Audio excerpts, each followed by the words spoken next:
ভনিতা বৰুৱাই আমাক এখন এফআইআৰ দি জনাইছে আজি তেওঁৰ দেউৰেক সুনেন বৰুৱা মানে মাৰা বুলি কয়। তেতিয়া আমাৰ তদন্ত কেছ দিয়াৰ পিছত কেছ ৰেজিষ্টাৰ হ'ল, তদন্ত আৰম্ভ হ'ল, বৰ্তমান তদন্ত চলি আছে। তদন্তত তেওঁৰ ঘৰৰ ওচৰৰ সম্পৰ্কীয় বয়স আৰু দাদাকৰ লগত সুনেন বৰুৱাই মদ পানী খাই আহি 15 তাৰিখে ৰাতি প্ৰায় 11-12 বজাৰ ভিতৰত চিঞৰ বাখৰ কৰি থকা অৱস্থাত ইহঁতে মানা কৰিছিল যে চিঞৰ বাখৰ কৰিব নালাগে।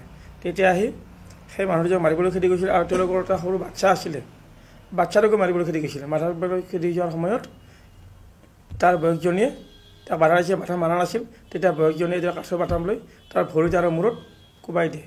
সেই মাৰ খাই পেলাই গৈ নিজৰ ঘৰত শুই থাকে, সুনেন বৰুৱাৰ নিজৰ বিচনাত শুৱাই থাকে। সেই সময়ত তাৰ ঘৰত তাৰ নিজৰ বয়সজনী নাছিলে, তাৰ ককাকজন আগতে ঢুকাইছিলে, গতিকে বয়সজনী বিধৱা, বয়সজনী নাছিলে।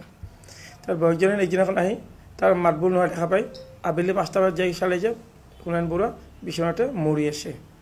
তাৰপিছত আজি আমাক এফআইআৰ দিছে, কেছ ৰেজিষ্টাৰ কৰিছোঁ, আমাৰ প্ৰাৰম্ভিক তদন্ত চলি আছে। আৰু যিজনে মাৰিছিলে তেওঁকো আমি থানাত আনিছোঁ, এৰেষ্ট কৰা হৈছে তেওঁক, আৰু সেইমতে আমাৰ তদন্ত চলি আছে বৰ্তমান।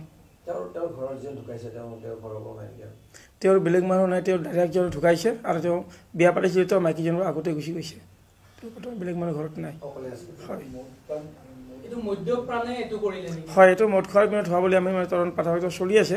আমি আৰু ভালকৈ সম্পূৰ্ণ অধিক তথ্য পিছত পাম। আমি